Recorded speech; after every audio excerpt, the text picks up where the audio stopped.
23 जून साल 2018 wild boards football club के बच्चे यूजुअली रोज की तरह अपनी ट्रेनिंग कर रहे थे। सभी की उम्र 11 से 16 साल के बीच की थी और इनके साथ एक 25 साल का असिस्टेंट कोच भी था। लेकिन इसमें इंटरेस्टिंग चीज ये थी कि कोइंसिडेंटली इनमें से 4 लोगों की बर्थडे आज ही थी और इसी मौके पर प्लान्स बनती है कि सभी टाउन के बगल के पहाड़ के अंदर एक लंबी गुफा है थमलंग केव, वहाँ एडवेंचर करने जाएंगे। लेकिन बिना किसी को बताए हुए बच्चे और उनके असिस्टेंट कोच बाहर बाइसाइकिल और बैग को छोड़कर कैब के अंदर जाते हैं। लेकिन शायद इन्हें यह पता ही नहीं था कि यह उनके जीवन की सबसे लंबे घंटे बीतने वाली है और इनकी बर्थडे सेलिब्रेशन पूरी थाईलैंड या फिर कहें पूरी दुनिया याद रखने वाली थी। केव पिच ब्लैक एक्सट्रीमली फोबिक थी। बच्चे केव में मीलों दूर जा चुके थे क्योंकि ये केव पहाड़ के नीचे 10 किलोमीटर लंबी थी और पहाड़ से 1 किलोमीटर गहरी। इसके तुरंत बाद बाहर तेज बारिश शुरू हो जाती और यह बारिश कई महीनों तक रुकने वाली नहीं थी। तेजी से केव में पानी अंदर जा रहे थे और देखते देखते पूरी केव डूब चुकी थी। उन बच्चों के हेड कोच हर बार की तरह अपने फोन को साइलेंट करके दूसरे टीम को उसके अपकमिंग टूर्नामेंट के लिए ट्रेनिंग कर रहे थे। कुछ देर बाद हेड कोच सेल फोन को उठाते हैं तो बच्चों के पेरेंट्स से इन्हें मल्टीपल मिस कॉल आई हुई थी और बच्चों के पेरेंट्स से बात करने के बाद पता चलती है कि बच्चे घंटों से घर नहीं पहुंचे हैं। तो कोच सभी को एक एक करके कॉल करते हैं लेकिन कोई बच्चे को इनकी कॉल नहीं लग रही थी, इनके असिस्टेंट कोच को भी नहीं। किस्मत से इनकी कॉल को एक बच्चा रिसीव कर लेता है। शैंग पॉल, एक 13 साल का लड़का, वो अपने घर में था और तब इन्हें बच्चों के थमलंग केव में जाने की खबर मिलती है। पुलिस और बच्चों के पेरेंट्स को केव के एंट्रेंस के पास बच्चों के साइकिल्स और बैकपैक देखने के बाद ये कंफर्म हो चुकी थी कि बच्चे केव के अंदर ही हैं अभी तक। बारिश की मौसम अभी शुरुआत ही हुई थी, यानी ये नवंबर तक चलने वाली थी और वो 13 बच्चे उस अंधेरे गुफा में बच भी गए होंगे तो वो महीनों तक वहाँ ट्रैप रहने वाले हैं। लेकिन सवाल ये था कि बच्चों को वहाँ से रेस्क्यू करना इतनी चैलेंजिंग क्यों थी और आखिर क्यों पूरी दुनिया की नज़र इस रेस्क्यू मिशन पर थी। 5000 से ज़्यादा लोग 17 देशों की एजेंसी इस नामुमकिन मिशन को मुमकिन करने में लगी थी। आइए समझते हैं इस पूरी कहानी को विस्तार से।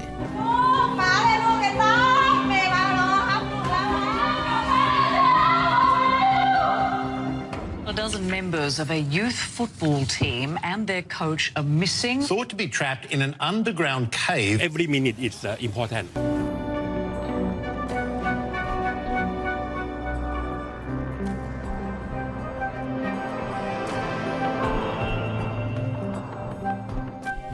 यह है थाईलैंड की one of the largest cave system. पहाड़ों के नीचे 10 किलोमीटर लंबी और 1 किलोमीटर गहरी, जिनके अंदर जाने का सिर्फ एक ही रास्ता है। केव के रास्ते पिच ब्लैक और कॉम्प्लेक्स हैं। टेढ़े मेढ़े पतले रास्ते इतनी क्लोस्ट्रोफोबिक कि एक्सपीरियंस केवर भी पैनिक हो जाए। यहाँ तक कि एक्सपीरियंस केवर रेस्क्यू के दौरान रोने भी लगते हैं। वो मैं आपको आगे चल के बताऊंगा। केव में कुछ ही जगह पर चैम्बर थोड़ी सी चौड़ी थी। यह है टी सेक्शन और यहाँ केव 2 रास्ते में स्प्लिट होती है और बच्चे मोस्ट प्रोबेबली यही रास्ते से आगे गए होंगे जो रफली 10 किलोमीटर तक आगे एक्सटेंड करती है। अगर बारिश धीमी होती है और डाइवर अंदर जाते हैं तो इन्हें कई मुश्किलात का सामना करनी थी क्योंकि अंदर के पानी कभी स्टेबल नहीं होने वाली थी कि डाइवर को डाइव करनी एक काइंड ऑफ इम्पॉसिबल थी और विजिबिलिटी नियर जीरो। डाइवर को खुद को पता नहीं होती कि वो सरफेस से कितने ऊपर स्विम कर रहे हैं। इन्हें केव के पत्थर से बार बार चोट लगने वाली थी क्योंकि मीलों तक इसी छोटे जगह से डाइव करनी थी। इन्हें खुद नहीं पता था कि आगे इन्हें नुकीले पत्थरों से इन्हें चोट भी लगने वाली है। यह एक अनइमेजिनेबल और हाईली स्ट्रेसफुल रेस्क्यू मिशन बन चुकी थी जिसे पूरा दुनिया देख रही थी और अब शुरुआत होती है हिस्ट्री की one of the greatest rescue mission. Town में लोकल अथॉरिटीज के साथ साथ थाईलैंड के नेवी सील्स के स्पेशल डाइवर्स आते हैं। क्राइसिस मैनेजमेंट टीम सेटअप होती है। रेस्क्यू टीम को कोऑर्डिनेट करने के लिए दर्जनों देश के मल्टीपल एजेंसीज बाहर कैंप सेटअप करके अपनी तरफ से मदद कर रहे थे। कई हजारों लोग वॉलंटियर के तौर पर सेल्फिशली एफर्ट इसमें डाल रहे थे। दर्जनों हेलीकॉप्टर पहाड़ों के चक्कर काट रही थी दूसरे रास्ते खोजने के लिए। थाई की नेवी सील्स अपनी पहली डाइव करने कैब में जाते हैं लेकिन अंदर पानी की बहाव काफी तेज होती है और वह कुछ देर बाद खुद को कई चोट लगवाकर बाहर आते हैं। लेकिन बच्चों की कोई भी खबर नहीं थी। वर्न अंसवर्थ, एक ब्रिटिश सिविलियन, वो एक एक्सपीरियंस डाइवर थे। इन्हें थाई केव की अच्छी अंडरस्टैंडिंग थी क्योंकि वो इस केव को कई सालों से एक्सप्लोर कर रहे थे और इसकी मैपिंग भी कर रहे थे। अंसवर्थ का यहाँ होना किस्मत की बात थी क्योंकि अंसवर्थ की अच्छी दोस्ती थी 2 बेस्ट ब्रिटिश डाइवर से और वह थाई नेवी सील अथॉरिटी को उससे कांटेक्ट करवा देते हैं। जॉन लंथन और रिक स्टैंटर। जॉन और रिक लंबे समय से अच्छे दोस्त थे और आपस में इनकी बहुत अच्छी बॉन्डिंग थी क्योंकि दोनों बहुत सारे रेस्क्यू मिशंस परफॉर्म कर चुके थे और बॉडी रिकवरी मिशन भी साथ में कर चुके थे। डेली रेस्क्यू साइट पर नए नए एक्सपर्ट आ रहे थे, लेकिन सब में यही डर थी कि हम लेट ना हो जाएं। अगर बच्चे जिंदा होंगे तो उनके लिए खाना पीना नहीं होगा, क्योंकि वो तो सिर्फ कुछ ही घंटों के लिए एडवेंचर करने गए थे। जब दोनों ब्रिटिश डाइवर जॉन और रिक रेस्क्यू साइट पर आते हैं तो थाई नेवी सील को बीच में इन पर कई सारे डाउट थी कि क्या इन दोनों बुढ़े कुछ ऐसा कंट्रीब्यूट कर सकते हैं जो कि हम थाई नेवी सील नहीं कर सकते। I know there's no like theatre of war inside a cave, so they've never ever been in a cave in their lives. So of course they haven't got those sort of spatial skills to navigating one, which we've honed over all those years. John के लिए diving एक passion की तरह थी। हालांकि वो थे एक IT कंसल्टेंट और रिक एक फायर फाइटर थे। दोनों एथलेटिक और मिलिट्री टेक्निक में कमजोर थे, लेकिन इनके पास एक स्पेशल स्किल सेट थी जो इस कंडीशन के लिए परफेक्ट थी। केव के अंदर जाने के लिए दूसरी स्किल की जरूरत थी, क्योंकि केव के ऑलमोस्ट हिस्से डूब चुके थे और जगह छोटी और टेढ़ी मेढ़ी थी। जगह जगह पर नुकीले पत्थर भी निकले हुए थे और ऐसे रास्ते पर जाना नेवी सील की बस की बात नहीं थी, जबकि ये दोनों इस सिचुएशन के लिए एक्सपर्ट थे। रिक और जॉन के लिए केव सिस्टम में अपनी पहली डाइव करनी पार्टिकुलरली चैलेंजिंग थी, क्योंकि वो अंदर के पानी के फ्लो के खिलाफ डाइव कर रहे। Really strong current. You probably couldn't swim against it for long distance, so we were on the floor with our hands in the sand, pulling ourselves along. That was the only way to make progress. दोनों अंदर एक cable लगा रहे थे जिससे दूसरे driver को इसके सहारे चलने की सहूलियत मिल सके, लेकिन स्टिल वो चैलेंजिंग थी। कैब में एक पटाया बीच नाम की चैम्बर भी थी, T सेक्शन से कहीं ज्यादा आगे। वो एक एलिवेटेड जगह पर थी, यानी थोड़ी सी ऊंची थी। अगर बच्चे जिंदा होंगे तो शायद वो वहीं हो सकते हैं। तेज बारिश रुकने का नाम नहीं ले रही थी और उसकी पानी केव के अंदर जा रही थी। फिलहाल के लिए रेस्क्यू को रोक दी जाती है, लेकिन डर इस बात की थी अगर बच्चे सेफ स्पॉट पर होंगे तो वो सेफ स्पॉट भी पानी के कारण बच्चों के हाथ से न चली जाए।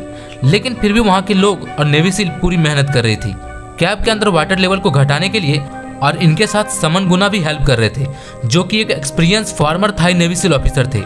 केव के वाटर लेवल को घटाकर इसे डायरेक्ट पहाड़ के बगल में खेतों में रिलीज की जा रही थी, जिससे किसानों की सारी फसलें बर्बाद हो रही थी। लेकिन वो कर भी क्या सकते थे। इनफैक्ट दर्जनों हेलीकॉप्टर पहाड़ों के चारों तरफ घूम रही थी एक दूसरे एंट्रेंस को खोजने के लिए, लेकिन इन्हें कोई भी एंट्रेंस नहीं मिल रही थी और वो दोनों ब्रिटिश डाइवर वापस रेस्क्यू में लग जाते हैं और एक लंबे केव डाइव की शुरुआत करते हैं।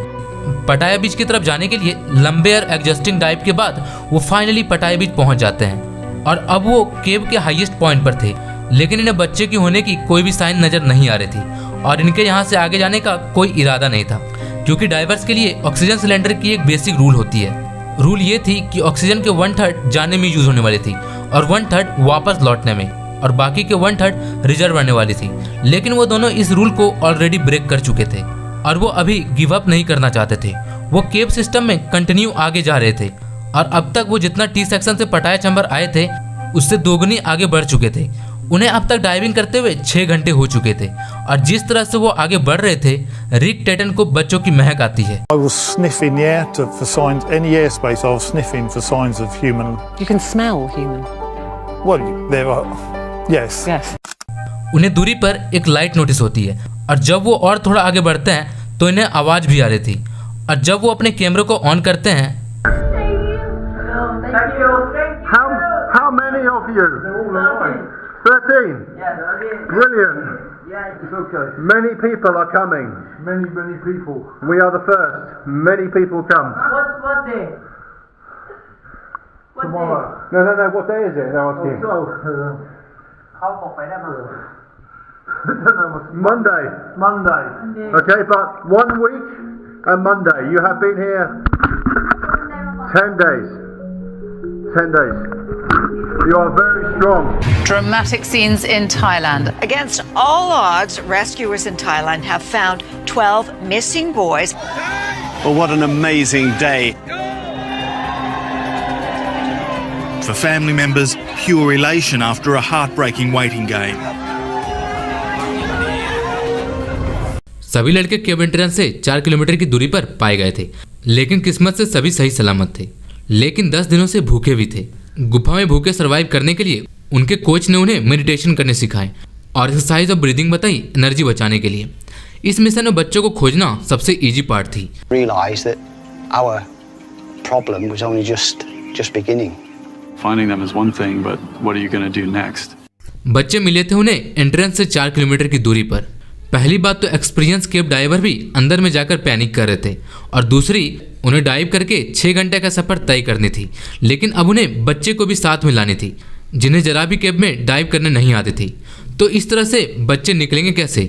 और पता है अब ये अंधेरी गुफा एक इंसान की जान भी लेने वाली थी। So the plan for now is this. They are trying to furiously pump as much water out of this cave as possible. In previous cave rescues, drilling has been used as a way to get people out. And the final option is to leave the group inside the cave until around mid-October, when the monsoon season finally ends. So basically, बच्चे को बाहर निकालने के लिए यहाँ 3 रास्ते नजर आ रहे थे। पहली ऑप्शन थी कि बच्चों को सिखाया जाए डाइव करने के लिए, वह प्रॉपर इंस्ट्रक्शन के साथ प्रैक्टिस कर सकते थे छोटे डाइव करके, और वह तब तक करते जब तक वो एक लंबे मुश्किल सफर के लिए तैयार ना हो जाए। दूसरी ऑप्शन थी कि बच्चों को एक इमरजेंसी एलिवेटर के थ्रू निकाला जाए केव के ऊपर एक सॉफ्ट सिंकहोल बनाकर। फाइनली एक तीसरी ऑप्शन भी थी, वेट की जाए तब तक जब तक ये बारिश का सीजन खत्म ना हो जाए, और तब तक टीम के थ्रू उन्हें खाना पीना प्रोवाइड कराया जाए, और जब केव से पानी निकल जाएगी और लेवल नीचे आ जाएगी तो वो सभी बाहर निकल सकते हैं। हालांकि बाहर के लोगों के लिए ये तीनों ऑप्शन में से किसी एक को चूज करनी थी, लेकिन रेस्क्यूअर के लिए ये तीनों ऑप्शन में से कोई भी ऑप्शन रियलिस्टिक नहीं थी। बच्चों को डाइव करना सिखाना ऐसे एक्सट्रीम एनवायरनमेंट में ये पॉसिबल नहीं थी, जबकि कुछ बच्चों को डाइव ही नहीं करने आती थी, बल्कि वो लोग कई दिनों से थके हुए थे, एग्जॉस्ट थे, उन्हें प्रॉपर स्लीप भी नहीं मिली थी। बच्चों को इस क्लोस्ट्रोफोबिक केव में डाइव कराने का मतलब था इन्हें पैनिक अटैक आना तय थी। शाफ्ट को ड्रिल करके बनाना भी कम्प्लीटली अनरियलिस्टिक थी। पहाड़ों में कहाँ ड्रिल की जाती जिससे वो एग्जैक्टली शाफ्ट से बच्चों के पास पहुंच जाए? इसकी भी एग्जैक्ट लोकेशन खोजनी नामुमकिन थी। हालांकि रेस्क्यूअर ऊपर से 100 से ज़्यादा होल भी करते हैं, लेकिन बीच बीच में बड़े बड़े सॉलिड पत्थर आ जाते थे, तो ये प्लान भी फेल हो जाती है। और आखिर में बरसात के मौसम को खत्म होने का इंतजार करना भी बेवकूफ़ी थी। चैम्बर की ऑक्सीजन ऑलरेडी डेंजरस रेंज में थी, नॉर्मल 21 पर से गिरकर वो 15 पर तक आ गई थी। इसका मतलब बच्चों की जान जानी तय थी, और यह बरसात की मौसम अभी शुरू ही हुई थी जो कि नवंबर तक रहने वाली थी। टीम को ऑलमोस्ट 4 महीने तक का इंतजार करनी पड़ती, और शायद बारिश और बढ़ने से इसकी सेफ स्पॉट भी इन डेंजर में आ जाती। और अब ये रेस्क्यू मिशन में एंट्री होती है एलन मस्क की। एलन मस्क भी इस रेस्क्यू में कंट्रीब्यूट करना चाह रहे थे। उन्होंने बनाया था एक टाइनी किड साइज सबमरीन। वहाँ से बच्चों को निकालने के लिए सबमरीन को बहुत ही हल्की बनाई गई थी, और बच्चों को उसमें डालकर निकाला जा सकता था। लेकिन इस सबमरीन को इस्तेमाल नहीं की जाती है, क्योंकि वर्ड अंसवर्थ के अकॉर्डिंग यह इम्प्रैक्टिकल थी बच्चों को इसमें डालकर ले जाना। वो अंदर में घुटन से ही मर सकते थे, और क्योंकि इंटरनेशनल मीडिया इस न्यूज़ को कवर दे रही थी, तो अंसवर्थ ने इनफैक्ट कहा कि It wouldn't have made the first 50 meters into the cave from the dive start point. Just a PR stunt. दोनों के बीच कंट्रोवर्सी हो चुकी थी, जिसमें मस्क ने अंसवर्थ को कहा कि वो पेडोफिल है, और फिर मस्क इसके लिए माफी भी मांगते हैं, क्योंकि अंसवर्थ ने मस्क पर डिफेमेशन केस कर दिया था। और इसी तरह से रेस्क्यू के दौरान ही दोनों के बीच बैक एंड फोर्थ चल रही थी। खैर, किसी के पास कोई भी एक रियलिस्टिक प्लान नहीं थी, तो रिक स्टेंटर के पास एक क्रेजी आइडिया आती है।